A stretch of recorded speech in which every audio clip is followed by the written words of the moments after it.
India के इतिहास में पहली बार एक सिटिंग सीएम अपने केस में आर्ग्यू करने के लिए खुद सुप्रीम कोर्ट पहुंचा। और रिसेंटली जब ममता बनर्जी सुप्रीम कोर्ट पहुंची तो ये सिर्फ सिंबॉलिक नहीं था। ममता बनर्जी ने अपने वकील होने के बावजूद भी इस केस की दलीलें खुद अपने आप सुप्रीम कोर्ट पे रखी। सुप्रीम कोर्ट में जहां पर अच्छे अच्छे वकीलों की जबान फिसलने लग जाती है, वहां पर ममता बनर्जी अपने केस को काफी क्लियरली रख रही थी। Only, sir, my submission, sir.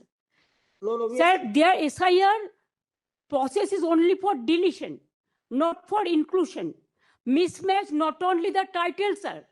Mismatch, mismap, unplanned.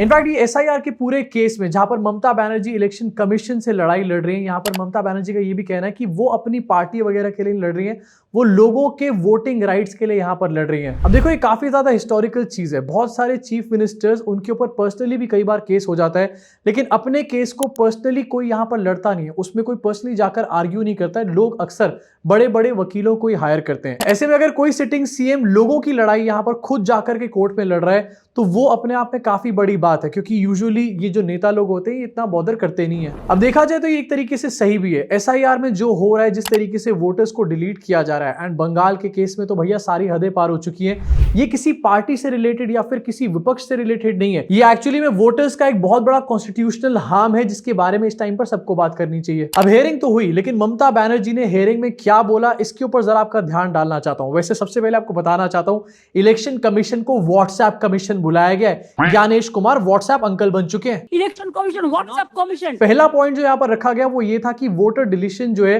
वो मैकेनिकल या फिर आर्बिट्रेरी नहीं हो सकता। मतलब बहुत सारी चीजें ऐसी होती है जिसमें मैकेनिकल प्रोसेसेस यूज हो सकते हैं, लेकिन वोटर डिलीशन में डेफिनेटली ये चीज यूज नहीं हो सकती, क्योंकि बहुत सारी बारीकियां इन्वॉल्व होती है और कोई सेट फॉर्मेट बनाकर यस या फिर नो नहीं कहा जा सकता कि ये हमारा वोटर है और ये हमारा वोटर नहीं है। इसी के साथ एक और पॉइंट रखा गया और ये कहा गया कि लॉजिकल डिस्क्रिपेंसीज कह करके केसेस को यहाँ पर डिलीट नहीं किया जाना चाहिए, एंड एक वेरिफिकेशन तो कम से कम होनी चाहिए उसके बाद। Appreciate sometimes some people work some office, they go to be, they transferred other offices, they work somewhere.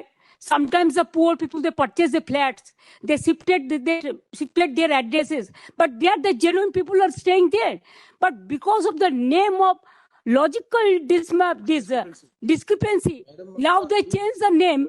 No, instead of logical discrepancy, when you gave order, sir, they violated, and they say it is the discrepancy mapping. In fact verification होने के बावजूद भी जो final authority है वो micro observers के पास नहीं होनी चाहिए। और ये माइक्रो ऑब्जर्वर्स नाम की बला आखिरकार क्या चीज है, ये भी आपको बताऊंगा, आपका दिमाग भी पूरी तरीके से हिल जाएगा। इसी के साथ एक पॉइंट ये भी रखा गया और काफी ज्यादा वैलिड है कि नेम और सरनेम वेरिएशन बहुत ज्यादा होता है, और ये लैंग्वेज और डायलेक्ट की वजह से और शादियों की वजह से होता है हमारे देश में। खासतौर से महिलाओं के साथ जब वो शादी करती हैं तो उनका सरनेम बदल जाता है, तो इस बेसिस के ऊपर वोटर्स को डिलीट ना किया जाए। Sir,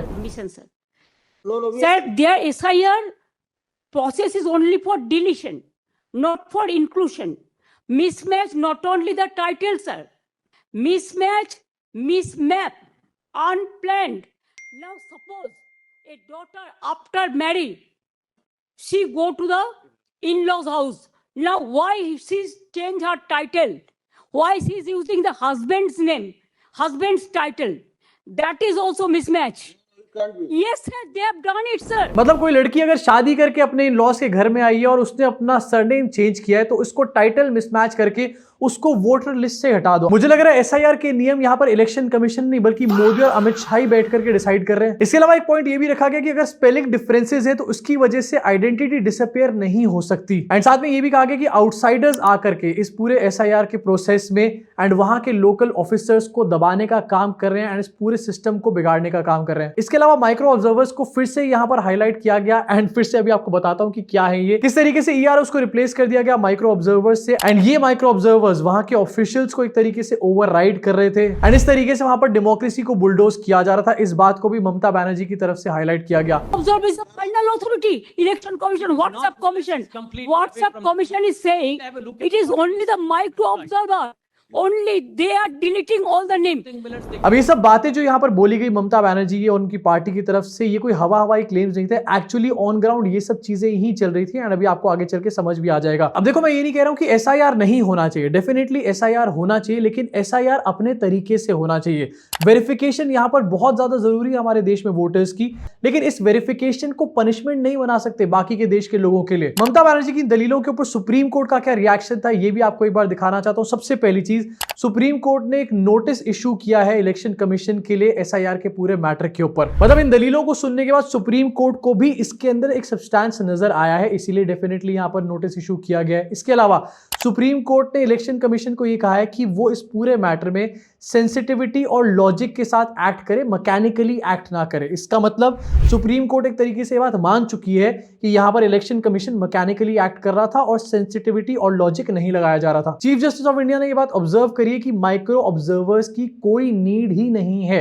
एंड अब बताना चाहता हूं ये माइक्रो ऑब्जर्वर्स आखिरकार है क्या। माइक्रो ऑब्जर्वर्स इलेक्शन कमीशन की तरफ से ही अपॉइंट करे गए थे ट्रांसपेरेंसी के लिए एंड सही तरीके से प्रोसेस हो जाए उसको इंश्योर करने के लिए। लेकिन एलिगेशन ये लगाया गया कि ये जो माइक्रो ऑब्जर्वर्स हैं इनको बाहर से लाया गया बंगाल के स्टेट में, ये वहां के लोग हैं ही नहीं। अब जरा सोचो एक बार, इलेक्शन कमीशन माइक्रो ऑब्जर्वर्स के नाम पर बाहर से कुछ लोगों को लेकर आ रही है और स्टेट से एंड किसी स्टेट में ओवरराइड कर रही है वहां के ऑफिशियल्स को। साफ साफ ये डेमोक्रेसी की हत्या नहीं तो और क्या है। साथ ही ये भी कहा गया कि माइक्रो ऑब्जर्वर्स की सिलेक्टिव डिप्लॉयमेंट नहीं हो सकती। अब जरा आप सोचो कि इलेक्शन कमीशन बाहर से माइक्रो ऑब्जर्वर्स ला रहा है एंड सिलेक्टिव डिप्लॉयमेंट कर रहा है, पीछे का रीजन क्या हो सकता है बच्चा भी बता देगा आपको। इसके साथ नेम और सरनेम की डिस्क्रिपेंसी के ऊपर ये बात ऑब्जर्व करी गई कि हाँ, यहाँ पर लैंग्वेज और डायलेक्ट की वजह से वेरिएशंस होते हैं सरनेम में, और किसी बंदे का नाम वही सेम नाम रहता है चाहे उसकी स्पेलिंग में कोई डिफरेंसेस क्यों ना आ जाए। इसी साथ इलेक्शन कमीशन को यह भी कहा गया कि इस चीज का रिस्पॉन्सिबली एक सोल्यूशन निकाला जाए, ऐसा नहीं कि लोगों को डिलीट करना शुरू कर दिया जाए। डेफिनेटली ममता बनर्जी ने जो स्टेप लिया खुद जाकर के सुप्रीम कोर्ट में अपनी दलीलें रखने का, उससे सुप्रीम कोर्ट के नोटिस में ये बात आई एंड सुप्रीम कोर्ट की ऑब्जर्वेशन से साफ ये चीज नजर आ रही है कि सुप्रीम कोर्ट इन दलीलों से अग्री कर रही है कहीं ना कहीं। अब देखो, एसआईआर जो है बंगाल में पहली बार नहीं हुआ। एसआईआर की बंगाल में एक हिस्ट्री है, पहले भी बंगाल में एसआईआर हो चुका है, वहां से मरे हुए वोटर्स को डिलीट करने के लिए, डुप्लीकेट वोटर्स को डिलीट करने के लिए और लॉन्ग पेंडिंग रिकॉर्ड्स को यहां पर अपडेट करने के लिए पहले भी यहां पर एसआईआर हो चुकी है। 2002 में एसआईआर को किया गया था एंड 2002 के बाद से 20 साल कोई क्राइसिस नहीं आई थी, लेकिन अब एकदम से इलेक्शन से जस्ट पहले इनको याद आ गया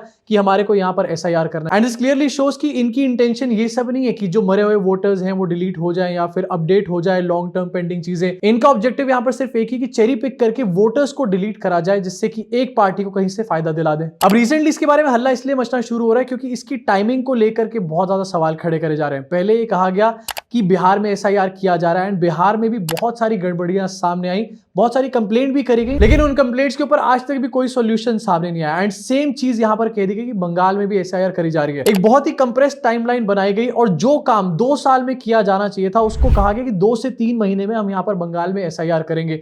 अब जिस काम को आप 2 साल में करने वाले हो, जब आप उसको 2 से 3 महीने में करने की ठान लेते हो या फिर अपनी सनक पकड़ लेते हो, तो अल्टीमेटली क्या होता है, लोगों को परेशानी होती है और बहुत सारी प्रॉब्लम सामने आती है उसमें। एंड यहां पर भी वही सब चीजें देखने को मिली, लिमिटेड प्लानिंग, कोई ट्रेनिंग नहीं, कोई इंफ्रास्ट्रक्चर नहीं, और बस एकदम से कूद पड़े कि हम तो भैया 2 से 3 महीने में एसआईआर कर देंगे। क्यों? क्योंकि इलेक्शन में किसी को फायदा जो दिलाना है। एंड इसी की वजह से यहां पर एक बहुत तगड़ा प्रेशर क्रिएट हो गया एंड सबसे बड़ा प्रेशर यहां पर आया बीएलओस के ऊपर, जो बूथ लेवल ऑफिसर्स होते हैं। इनफैक्ट ये जो एसआईआर को लेकर के हड़बड़ी मचाई जा रही है, 2 से 3 महीने में कर देंगे, 1 महीने में कर देंगे, ये सिर्फ वहीं पर मचाई जा रही है जहां पर ऑपोजिशन की कहीं पर सरकार है, जहां पर बीजेपी की सरकार है, वहां पर कहीं पर भी हड़बड़ी नहीं मच रही। अब एसआईआर तो हुआ बिना प्लानिंग के साथ, और इसका आउटकम क्या निकला ये भी आपको दिखाना चाहता हूं। 58 लाख वोटर को फर्स्ट फेज में यहां पर ऑलरेडी डिलीट कर दिया गया और फेज 2 में यहां पर 1.3 से 1.4 करोड़ वोटर को और फ्लैग किया गया। हो सकता है इनको भी डिलीट कर दिया जाए। सोचो, एक स्टेट वहां पर अगर 1.5 करोड़ लोगों को डिलीट कर दिया जाएगा, और अगर ये डिलीशन सिस्टमैटिक वे में किया गया होगा, पुराने रिकॉर्ड्स को देख करके यूज किया होगा कि कौन बंदा कहां पर वोट करता है, तो ये बहुत ईजी हो जाएगा कि एक पार्टी को यहां पर इलेक्शन कमीशन हरवा दे और एक पार्टी को जितवा दे जिसका वहां पर कोई बेस भी ना हो। इनफैक्ट सबसे मजे की बात तो है कि recently Mamata Banerjee election commission के ऑफिस के बाहर पहुंची दिल्ली में, लगभग ऐसे 100 लोगों को लेकर पहुंची जिनको डेड डिक्लेयर कर दिया गया था एसआईआर में, लेकिन वो लोग जिंदा थे।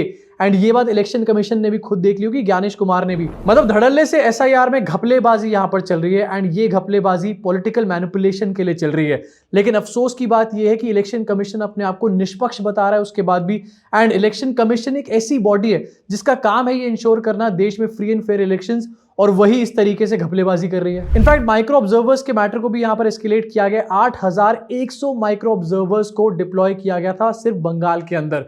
एंड ये माइक्रो ऑब्जर्वर्स, जैसे मैंने बताया कि बाहर के बीजेपी रूल स्टेट से लाए गए थे। ये माइक्रो ऑब्जर्वर्स वहां के ईआरओज और डीईओज को साइडलाइन करके और अपनी ही दुनिया में घूम रहे थे। मतलब चेरी पिक करके वोटर्स डिलीशन के लिए बैक एंड पे पूरा सिस्टम क्रिएट किया गया कि किस तरीके से हम भैया अपने लोग यहां पर बिठाएंगे एंड उन लोगों से वेरिफिकेशन के नाम पर वोटर्स को डिलीट करवाएंगे। इनफैक्ट सिस्टम ऐसा बनाया गया है वेरिफिकेशन का माइक्रो ऑब्जर्वर्स के थ्रू, जिससे कि ईआरओज को अग्री करना ही पड़े माइक्रो ऑब्जर्वर्स जो भी बोले उससे। अब इससे सबसे बड़ी चीज तो ये होती है कि जो लोकल अकाउंटेबिलिटी है उसका प्रिंसिपल पूरी तरीके से यहां पर ब्रेक हो जाता है। जितने भी वहां के लोकल अधिकारी हैं उनका कोई लेना देना नहीं, कोई अकाउंटेबिलिटी नहीं। माइक्रो ऑब्जर्वर सब कुछ देख रहे हैं और माइक्रो ऑब्जर्वर कहां से आ रहे हैं? मोदी जी की फैक्ट्री से। इसके साथ क्योंकि माइक्रो ऑब्जर्वर्स आए हुए थे बीजेपी रूल स्टेट से, तो यहां पर भैया बायस होने के बहुत बड़े चांसेस भी हैं। लेकिन इस चीज को भी इलेक्शन कमीशन ने नजरअंदाज कर दिया।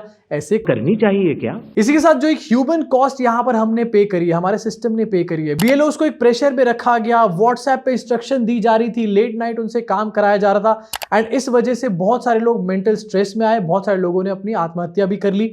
150 लोगों के आसपास ये एलिगेशन है कि यहां पर लोगों ने अपनी जान गंवाई है। मतलब सोचो एक ऐसा सिस्टम यहां पर बना के दिखाया गया कि ये तो हम आपकी कन्वीनियंस के लिए बना रहे हैं, लेकिन आपकी कन्वीनियंस करते करते अपने बीएलओस की जान लेनी शुरू कर दी। इसके अलावा इसके बारे में तो कोई बात ही नहीं कर रहा कि जो गरीब और जो बुजुर्ग वोटर्स थे उनको कितना ट्रैवल करना पड़ा, टू एंड फ्रो करना पड़ा इस फालतू के 2 से 3 महीने की टाइमलाइन के चक्कर में। मैं फिर से यहां पर कहना चाहता हूं एसआईआर होनी चाहिए और वोटर्स का वेरिफिकेशन बहुत इंपॉर्टेंट है, लेकिन 2 साल के काम को 2 से 3 महीने में एंड जस्ट इलेक्शन से पहले कुछ तो गड़बड़ है ज्ञानेश जी। एंड यही रीजन था कि ममता बनर्जी और उनकी पार्टी ने इसको रिविजन नहीं बल्कि एक वैंडलिज्म ऑफ डेमोक्रेसी बुलाना शुरू कर दिया, जो कि क्लियरली हमारे को यहां पर नजर भी आ रहा है। अब ममता बनर्जी ने खुद यहां पर स्टेप इन किया था। इनफैक्ट यहां पर कई लेटर्स लिखे गए इलेक्शन कमीशन ऑफ इंडिया का, लेकिन किसी के ऊपर भी कोई रिप्लाई नहीं आया। लेकिन प्रेस कॉन्फ्रेंस में ज्ञानेश कुमार क्या बोलते हैं कि लोगों को मौका दिया जाएगा कंप्लेंट करने का। कंप्लेंट जब होती है तो उसके ऊपर कोई एक्शन होता नहीं है, सो जाते हैं। इसके अलावा कई डेलीगेशंस कई बार यहां पर भेजे गए, लेकिन किसी का भी कोई आउटकम निकल कर नहीं आया। अब जैसे मैंने बताया कि एक दिन में इसका कोई फैसला निकलकर सामने नहीं आने वाला, लेकिन इसके बारे में बात इस टाइम पर जरूर होनी चाहिए, क्योंकि ये